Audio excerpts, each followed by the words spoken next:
नमस्कार साथियों, स्वागत है आप सभी का बातें बाजार की पर। मैं हूं अंकित अवस्थी और आज का सेशन सभी के लिए बेहद काम का इसलिए क्योंकि आप में से बहुत सारे लोग बीते कुछ दिनों में स्टॉक मार्केट के अंदर निवेश करके अपने लिए अलग अलग तरीके का परिणाम देख रहे होंगे। कुछ लोगों ने अभी डिफेंस सेक्टर के बूम को भी देखा है, लेकिन बाजार में बढ़ती हुई अनिश्चितताओं के चलते अपने निवेश पर हुए लाल रंग को भी देखा है। ऐसे में निवेश के साथ जो अप्स एंड डाउन्स आते हैं, उन अप्स एंड डाउन्स को संभालने की अगर आप में बढ़िया ताकत है तब तो आप अपने फील्ड में अच्छे हैं। लेकिन बहुत से मेरे साथी और सब मित्र ऐसे भी हैं जो कि इस बदलते माहौल के साथ बचत को निवेश में बदलने से बचते हैं। अब ये बड़ी इंटरेस्टिंग बात है। आपके पास पैसा बचा है तभी आप उसे सेव करना चाहेंगे। बचत को अपने लिए इन्वेस्टमेंट में यूज करेंगे या फिर उसको केवल बचत बनाकर उस पर ब्याज खाएंगे या फिर उसे एज ए आइडल फंड बनाकर रखेंगे। ये अपने आप में एक बड़ा सवाल होता है। आप में से बहुत सारे जागरूक लोग ऑलरेडी अपनी इनकम में से बचे हुए धन को, जो उन्होंने कमाकर खर्च करने के लिए निकाला, उसके बाद बचे हुए धन को अलग अलग विकल्पों में निवेश के लिए यूज करते हैं। लेकिन बहुत सारे लोग इस बात को लेकर के दिमाग में प्रश्न रखते हैं कि निवेश ऑलरेडी दुनिया ने बता रखा है कि बहुत अच्छा है, इसलिए करना चाहिए। लेकिन अगर बचत में कन्वेंशनल तरीके अपनाए जाएं, जो कन्वेंशनल तरीके एफडी यानी फिक्स डिपॉजिट और आरडी जो कि रिकरिंग डिपॉजिट से जुड़े हैं, उनको लेकर तमाम प्रकार के मन में प्रश्न रहते हैं। यानी कि इन्वेस्टमेंट तो सभी को समझ में आता है कि यहां पर इतना पैसा निवेश करो, इतना % पैसा बनता है, बाजार के स्टेट्स सामने होते हैं। लेकिन इस निवेश ने कहीं ना कहीं सेविंग के एक कन्वेंशनल तरीके को आप लोगों से दूर कर दिया। आप में से बहुत सारे लोग इस बात पर मन में डर बनाना शुरू कर दिए कि नहीं, अगर बैंक में पैसा रखा है तब तो वो नुकसान का ही सौदा होगा। आज के सेशन में हम इस बात को और इस मिथ को पूरी तरह बस्ट करेंगे और बताने का प्रयास करेंगे कि यदि आप एफडी या आरडी जैसे इंस्ट्रूमेंट्स में पैसे निवेश करते हैं तो इन निवेश के बाद भी आप टैक्स से बच सकते हैं, आप इंटरेस्ट जो क्रिएट कर रहे हैं उससे बच सकते हैं। आज के सेशन में हम आपको एफडी से जुड़े वो तथ्य भी रखेंगे कि आप कौन सा तरीका अपना करके एफडी अगर प्रीमैच्योर तरीके से ब्रेक कर रहे हैं तो उस पर लगने वाली पेनल्टी से बच सकते हैं। आज के सेशन में हम जिक्र करेंगे कि फिक्स डिपॉजिट किस तरह से इन्वेस्टमेंट के कितने अन्य ऑप्शंस से बेहतर रिजल्ट्स दे रहा है। आपके मन में आज उस डर को भी दूर करेंगे कि अगर कोई बैंक भाग गई तो मेरा पैसा कैसे बचा रहेगा। मैं आपको यह भी बताऊंगा कि एफडी के साथ आप कैसे अपने जीवन में अपने आने वाले खर्चों को प्लान कर सकते हैं। ये सारी बातें आज के सेशन में होने जा रही हैं। होने का कारण क्या है? फिलहाल सुर्खियां चल रही हैं। सुर्खियां ये हैं कि बाजार में फिर से लोग एफडी की तरफ रुचि लेकर बढ़ने लगे हैं। FD returns are back in focus amid market volatility. बदलते बाजार में लोगों का दिमाग फिर से एफडी रिटर्न्स की तरफ आ गया है। इसका मतलब खबर तो बाजार में पुख्ता है कि लोग निवेश के लिए अब बाजार के इन्वेस्टमेंट के साथ साथ अपने कन्वेंशनल तरीके को, बैक टू चैनल्स को वापस से देख रहे हैं। ऐसे में अगर आपको मैं ये जानकारी दूं कि आप कैसे अपनी एफडी को, क्योंकि खबर तो है लेकिन इस खबर का सही से यूटिलाइजेशन अगर आपको बता दिया जाए तो शायद ये वीडियो आपके काम का हो। सबसे पहला पॉइंट है कि जब हम फिक्स डिपॉजिट करने जाते हैं, खैर मैं फिक्स डिपॉजिट क्या होता है ये भी हल्का सा एक बार के लिए डिस्कस कर लेता हूं, फिर और आगे की तरफ बढ़ेंगे। आप में से बहुत सारे लोग इसके इतिहास से शायद वाकिफ ना हो। देखिए, बैंकिंग सिस्टम का जब इवोल्यूशन हो रहा था, बैंक जब ग्रो हो रही थी, शुरुआत तो अंग्रेजों के जमाने से ही होती है, जब यह माना जाता था कि बैंकों का यूज सेफ्टी के पॉइंट ऑफ व्यू से अंग्रेजों के लिए किया जाता था कि उन्हें एक जगह से दूसरी जगह पैसा पहुंचाना है तो रास्ते में कहीं पंडोरी लूट ना लें, कहीं उन्हें रास्ते में लुटेरे ना लूट लें, तो वो सुरक्षित हाथों में पैसा पकड़ाकर उसे सरकार से दूसरी तरफ एक्सपेक्ट करती थी। अंग्रेजों के समय पर यह चलता था। पिंडारी जिन्हें आप कहते थे, लूटने की कहानियां बहुत सारी सुनी होंगी। धीरे धीरे बैंक सुरक्षित पैसा पहुंचाने वाले विकल्प से बढ़कर पैसे के इन्वेस्टमेंट के विकल्प में तब्दील होने लगा। लेकिन वो कैसे होने लगा? क्योंकि बैंक तो बहुत ही कम लोगों के लिए एक्सेसिबल था। असल में बैंकिंग के केस में हमको यह हमेशा बताया गया कि बैंक वो है जो पैसे जमा करती है और जरूरतमंद को ऋण देती है। तो बैंक की जो कमाई है वो आपके जमा करने से, दिए हुए पैसे को किसी और को देकर ब्याज कमाने से है। तो उस ब्याज में जो अंतर है वही बैंक की कमाई है। किसी को 10% ब्याज पर कर्ज दिया और उस 10% में से 2% अपने पास रख के जो पैसा बैंक तक आप लोगों ने पहुंचाया था, उस पैसे को 10% पर ब्याज में दिया, आपको 8% पकड़ा दिया, 5%, 6% पकड़ा दिया, बचे हुए उस धन को खुद के लिए काम में लिया। लेकिन यह प्रक्रिया एक दिन में इवॉल्व नहीं हुई। लोग बैंक के प्रति ट्रस्ट कैसे करें, जब देश में अंग्रेजों का राज है तो कैसे ट्रस्ट करें, तो इसका एक इतिहास रहा है। मतलब वर्ष 1900 के आसपास की बात कही जाती है कि अंग्रेजों ने भारत में एफडी स्कीम्स को प्रमोट किया, लेकिन लोगों ने इंटरेस्ट नहीं लिया। आजादी के बाद 1960 में भारत सरकार ने खुद कहा कि अब बैंक नेशनलाइज्ड हैं, सबकी हैं बैंक। मतलब ऐसा नहीं है कि फलाने सिंह की बैंक है, नहीं साहब, सबकी बैंक है, आपकी और हमारी सबकी बैंक है। आप इसमें पैसा रखोगे तो सरकार आपकी जिम्मेदारी लेगी, चलो आपके लिए निवेश का ऑप्शन खोलते हैं। तो सरकार ने एफडी के अंदर लोगों को प्रोत्साहित किया। धीरे धीरे 1980 के दशक की जब दौर आई, तब क्या हुआ कि पहले तक सरकार इंटरेस्ट रेट देने पर अपना कंट्रोल रखती थी कि इतना परसेंट तक ही रिटर्न दोगे, लेकिन फिर बैंकों में लोगों का इंटरेस्ट कम होने लगा, क्योंकि लोगों का लगता था कि यार पैसा हमारे पास ही रख लें, क्या पता बैंक फेल मार जाए। तो सरकार ने पहले तो इंश्योरेंस की तरह से कि आपका पैसा रखा है वो सुरक्षित रखेंगे, साथ ही साथ उस पर जो ब्याज हम देंगे उस ब्याज पर से भी सरकार ने लिमिट हटाना शुरू किया और कहा बैंकों से कि आप अपने हिसाब से तय कर लो कि कितना ब्याज देना है, कितना लेना है, बस अपना आपका सिस्टम कासा बना रहे, उस तरह से चलते रहो। 1990 तक पहुंचते पहुंचते तो बैंकों ने पूरी तरह से इसे लोगों के लिए एक लोकप्रिय विकल्प के रूप में पेश ही कर दिया। बाद में वर्ष 2000 में पहुंचते पहुंचते एक सिस्टम तय हुआ कि यार आरबीआई जितना बैंक इंटरेस्ट रेट, मतलब आरबीआई जितने रेट पर बैंकों को ब्याज देती है रेपो रेट के माध्यम से, तो जितने ब्याज पर देती है उससे ज्यादा ब्याज पर आपको पैसा आगे लोगों को देना है। मतलब एक प्रकार से यह तय हुआ कि सरकार, यानी कि जो हमारी सेंट्रल बैंक्स हैं, हमारी जो सार्वजनिक उपक्रम की बैंक्स हैं, हमारी जो प्राइवेट सेक्टर की बैंक हैं, इनके लिए आरबीआई के तय मानकों से आरबीआई ने इनके लिए जो रेपो रेट्स रखी हुई हैं, जिनके आधार पर ये लोग ब्याज ले सकते हैं, कर्ज ले सकते हैं, बोले बैंक आरबीआई के तय हुई बैंक से फिर ज्यादा ब्याज पर अपना ऑपरेशन कर सकती है। इसके लिए एक बेसिक रेट सिद्धांत रख दिया गया। खैर, इस बीच में एक बात निकल कर आई कि कई बैंक जो लोगों के पैसे को रख करके बाई चांस अगर फेल मारने की कगार पर पहुंच जाए, बीच में ऐसी काफी सारी स्थितियां बनने लगी थी कि काफी सारी बैंकों के फेल होने की कहानियां आने लगी थी, तो लोगों का ट्रस्ट डगमगाने लगा था। तो वहां पर सरकार के द्वारा deposit insurance and credit guarantee corporation बनाया गया, जिसमें कहा गया कि अगर आपने अपनी तरफ से एक्स अमाउंट बैंक में रखा है और गलती से वो बैंक फेल मार जाती है, तो सरकार ये सुनिश्चित करेगी कि आपको एटलीस्ट आपके अमाउंट का 5 लाख रुपया मिले। आपने कहा मैंने लाख रुपया जमा कराया था तो 5 लाख मिलेगा, क्या नहीं, 5 लाख या उससे अधिक कराया था तो 5 लाख ही मिलेगा, 1 करोड़ भी कमाया था तो 5 लाख ही इंश्योरेंस मिलेगा। कुछ इस तरह से बैंकिंग सिस्टम में एफडी को प्रोत्साहित किया गया।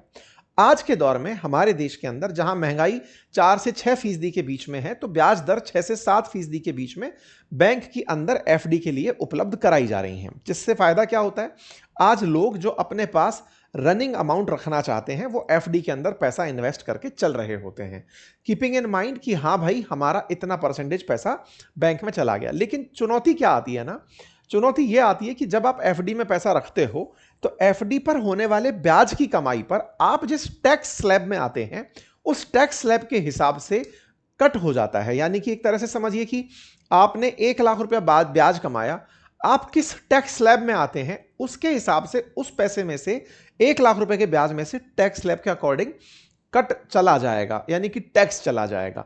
जब वो टैक्स चला गया तो फिर आपके पास जो ओवरऑल आता है पैसा, लगता है कि केवल आप महंगाई के साथ साथ हैं, बीट नहीं कर पाए हैं। इन सब के चलते लोगों का एफडी से इंटरेस्ट थोड़ा खिन्न होने लगा। फिर आई न्यू टैक्स रिजीम। सरकार ने तय किया कि 12 लाख रुपए तक हम कोई भी टैक्स नहीं लेंगे। मतलब कि अगर किसी व्यक्ति की सालाना आय 12 लाख रुपए तक की है तो उसका एक विकल्प दे दिया गया न्यू टैक्स रिजीम के चलते कि भाई इन पर कोई टैक्स लायबिलिटी नहीं आएगी। तो एक प्रकार से जो लोग न्यू टैक्स रिजीम में हैं और उन्हें एफडी का तरीका पता है और उन्हें यह पता है कि मैं एफडी का उपयोग करके वर्तमान बाजार की अनिश्चितता को बीट कर सकता हूं, उनके लिए एफडी इस समय एक बेहतरीन इंस्ट्रूमेंट बनकर आई है। ध्यान से सुनना, 12 लाख रुपए तक की सालाना इनकम से कम अगर इनकम है और आपको लगता है कि आपके जो आपने स्टॉक में निवेश किए वो रिटर्न आपके मनोवांछित प्रकार से नहीं दे रहे, तो उससे घबराने की जरूरत नहीं है। घबराने की जरूरत इसलिए नहीं है क्योंकि वहां पर बाजार आपको रिटर्न्स के रूप में अब सुनिश्चित कर रहा है कुछ अश्योर्ड इंटरेस्ट रेट्स, और उन्हीं अश्योर्ड इंटरेस्ट रेट्स में से मैं आपके सामने कुछ जानकारी रखता हूं। क्या जानकारी है मेरे प्यारे साथियों? फिलहाल के लिए बाजार के अंदर जितने भी डिपॉजिट के ऑप्शंस हैं, उन ऑप्शंस में से एक ऑप्शन कि यदि ब्याज आपको ज्यादा मिलता हुआ दिखे किसी बैंक से और बैंक आपको साथ में यह कहती हुई मिले कि आपका पैसा 5 लाख रुपए तक की इंश्योरेंस के साथ उपलब्ध है, तो यह अपने आप में एक अच्छे ऑप्शन के रूप में एफडी मानी जाती है।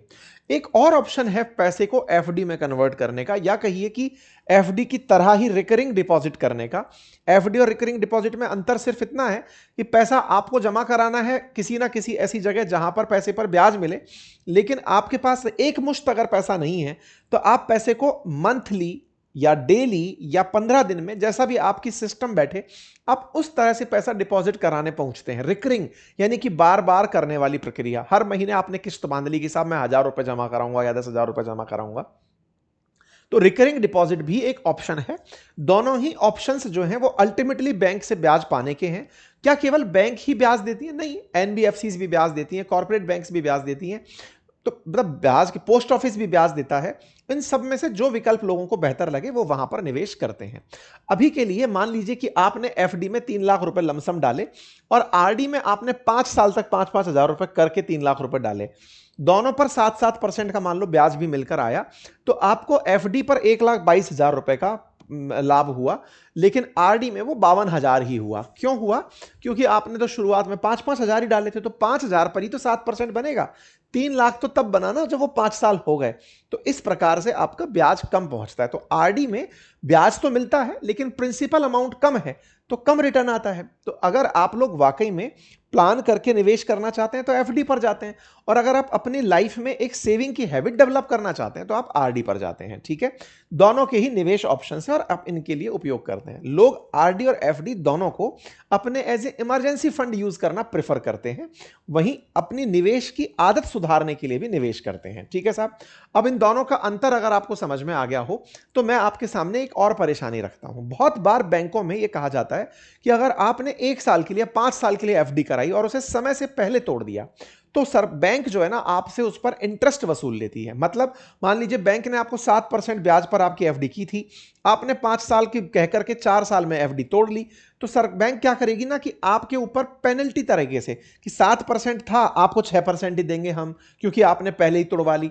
तो प्रीमेच्योर पेनल्टी का एक अपने आप में बहुत बड़ा बैंकों में लफड़ा रहता है। बहुत सारी बैंक जो बड़ी हो गई हैं, जिनको लगता है कि बैंकों को अब लोगों की जरूरत नहीं है, या फिर उल्टा कहिए कि इनको हमारी जरूरत है, हमें इनकी जरूरत नहीं है, वो बैंक क्या करती है कि एफडी ना तोड़े आप, उसके ऊपर वो पेनल्टी खेलना शुरू करती हैं। तो ये एक बड़ा टेंशन लोगों के मन में रहता है कि अगर इंस्टॉलमेंट मिस हो गई तो पेनल्टी लग सकती है, या फिर पैसा जमा मतलब पहले निकाल लिया तो पेनल्टी लग सकती है। लोगों के दिमाग में तमाम दिक्कतें आती हुई दिखती हैं। अब जब ये सारी दिक्कतें हों कि आपको पेनल्टी लग सकती है, ब्याज में कमी का आपको डर रह सकता है, आप कम समय के लिए जमा नहीं करा सकते, इन सब के लिए एक सॉल्यूशन मैं आपके सामने यहां पर प्रेजेंट कर रहा हूं, और वो सॉल्यूशन है स्टेबल मनी का। साथियों, स्टेबल मनी के अंदर मैंने जो चीजें ऑब्जर्व की वो मैं आपको यहां पर दिखाना चाहूंगा। सबसे पहली चीज तो ये कि आप अपने तरीके से अपने कॉर्पस को पहले तो डिस्ट्रीब्यूट कर लीजिए, और साथ ही साथ अपने अंदर से प्रीमैच्योर तरीके से एफडी को तोड़ने का डर निकाल दीजिए। यह ऐप आपको 200 से अधिक बैंकों के साथ कनेक्ट कराता है। मतलब आप इस ऐप के थ्रू, स्टेबल मनी ऐप के थ्रू अगर आप एफडी कराते हैं या आरडी कराते हैं, तो यह ऐप एज ए इंटरफेस काम करता है आपके लिए। आपकी एफडी बैंकों में डायरेक्ट यहां से बुक होती है, बैंक की तरफ से आपके पास मैसेज आता है कि हां आपकी एफडी हो गई। 3 मिनट के अंदर आप अपनी एफडी यहां से बुक करा सकते हैं अधिकतम, अपनी पूरी केवाईसी कंप्लीट कराने के बाद। पूरी तरह आरबीआई रेगुलेटेड तरीके से यह काम करता है। और इस ऐप की सबसे खास बात जो है वो ये कि लगभग 200 से अधिक बैंकों को यहां कंपेयर करने का यह मौका देता है। आप उन्हें देखकर पता लगा सकते हैं कि किसका ब्याज सबसे अधिक है। जैसे मान लीजिए आपको 8% दिखाई दे रहा है, 7.5% दिखाई दे रहा है, 7.5% दिखाई दे रहा है, तो आप बेहतरीन ब्याज ले सकते हैं और बेहतरीन ब्याज का ऑप्शन चुन करके आप अपने लिए एफडी अथवा आरडी बुक कर सकते हैं। और इंटरेस्टिंगली सबसे इंपॉर्टेंट बात क्या है कि अगर आपने अपने कॉर्पस को डिस्ट्रीब्यूट रखा, मान लीजिए घर के 5 मेंबर हैं तो आपने पांचों के हिसाब से अलग अलग कॉर्पस बना दिए, उनके भी मंथ ऑन मंथ की, इसकी 3 महीने में मैच्योरिटी, 6 महीने में मैच्योरिटी, इस तरह से मैच्योरिटी रख ली, तो आप अपने फंड में ब्याज भी अत्यधिक मतलब सही से पा ही जाएंगे जो ऑफर किया जा रहा है, प्लस अपने फंड को सुरक्षित भी कर जाएंगे इंश्योरेंस के थ्रू, जो कि आरबीआई की सब्सिडियरी है डीआईसीजीसी, उसके द्वारा सिक्योर्ड तरीके से उपलब्ध कराया गया। यानी कि आपकी एफडी प्रोटेक्ट भी रह गई, साथ में बेस्ट ब्याज भी आपने ले लिया, प्री मैच्योर तरीके से अगर आप उसको यूज कर रहे हैं तो उसके ऊपर कोई पेनल्टी भी नहीं लगी, आप तुरंत उस पैसे को यूज कर सकते हैं। इसलिए आप इस वाले ऑप्शन को एक बार जाकर चेक जरूर करें अगर आप एफडी के बारे में विचार कर रहे हैं। ठीक है, ऑलरेडी 50 लाख से ज्यादा लोग इसका इस्तेमाल कर रहे हैं। इंडिया का बढ़िया एफडी ऐप बनकर के ये काम आ रहा है, इसमें बहुत सारे जो बढ़िया इन्वेस्टर्स हैं इंडिया के, वो लोग इन्वेस्ट करके चल रहे हैं। ठीक है साहब, अब सवाल ये बनता है कि साहब ये सारी फीचर तो समझ में आ गए, लेकिन फिर भी मैं अगर एफडी से बेहतरीन रिटर्न चाहूं तो क्या तरीका अपनाऊं? सबसे पहले तरीका तो अपनाइए कि आप कंपाउंडिंग को समझें, कि मतलब आपने 3 महीने का ब्याज लिया, उस पर ब्याज पर फिर ब्याज बना, तो एफडी जो है ना, they are known for compounding. दिख रहा है फ्लैट 8%, लेकिन लैंड करेगा वो 8% से ज्यादा, क्योंकि 3 महीने में जो ब्याज बना उस ब्याज पर भी आपको 8% मिला। तो पहले तो आप कंपाउंडिंग को समझें कि एफडी का ब्याज कंपाउंड होकर आता है। दूसरा, आप अपनी फैमिली स्ट्रक्चर को बहुत स्मार्टली प्लान करें, एफडी की प्रॉपर प्रकार से लैडरिंग करें, मतलब कि आप अपनी जरूरत के हिसाब से एफडी को बांट कर चलें, कि 3 महीने बाद मुझे उसकी जरूरत है तो थोड़ा पैसा एफडी में 3 महीने बाद के लिए जमा करा देता हूं, इस तरीके से। और इमरजेंसी फंड जो है ना, उसके लिए अलग अलग तरीके से एफडी को प्लान कर चलें। और इंश्योरेंस की जो लिमिट है, मान लीजिए 5 लाख तक बैंक कह रही है कि अगर आपका पैसा डूबा तो हम लौटाएंगे, तो 5 लाख का ही आप एफडी करा कर चलिए, मतलब 5 लाख या उससे कम का ही, उससे ज्यादा का मत कराइए। इनका यूज करके आप 8% से ज्यादा भी ब्याज प्राप्त कर सकते हैं ऐसे समय में जब मार्केट की अनसर्टेनिटी चल रही हो। ठीक है, तो आप एक बार के लिए इसको चाहें तो चेक कर लीजिएगा, मैंने आपके सामने ऑप्शंस दे दिए हैं। तमाम प्रश्न है कि साहब बैंक अकाउंट या पार्टनर बैंक, बैंक अकाउंट बिना खोले भी पार्टनर बैंक आपकी डायरेक्ट एफडी ऐप के थ्रू कर देता है। डीआईसीजीसी काम कैसे करता है, तो प्रॉपर तरीके से 90 दिन में आपका पैसा रिटर्न कर देता है अगर आपका इंश्योरेंस कवर है। ये तमाम प्रकार की चीजें हैं। कई बार सवाल होता है क्या एफडी जो है वो म्यूचुअल फंड को बीट कर सकती है क्या? तो देखो, म्यूचुअल फंड्स तो अल्टीमेटली स्टॉक मार्केट पर डिपेंडेंट है ना, बाजार कैसा परफॉर्म करेगा। यहां तो आपको बोल रखा है इतना % मिलेगा तो मिलेगा, तो ये तमाम प्रकार की चीजें हैं। तो उम्मीद है कि आप इनसे एक बार गॉन थ्रू अवश्य करेंगे। अगर कोई दिमाग में क्वेरी हो तो कमेंट बॉक्स में जरूर लिखिए, लिंक मैंने कमेंट बॉक्स में पिन और डिस्क्रिप्शन में कर दिया है। धन्यवाद।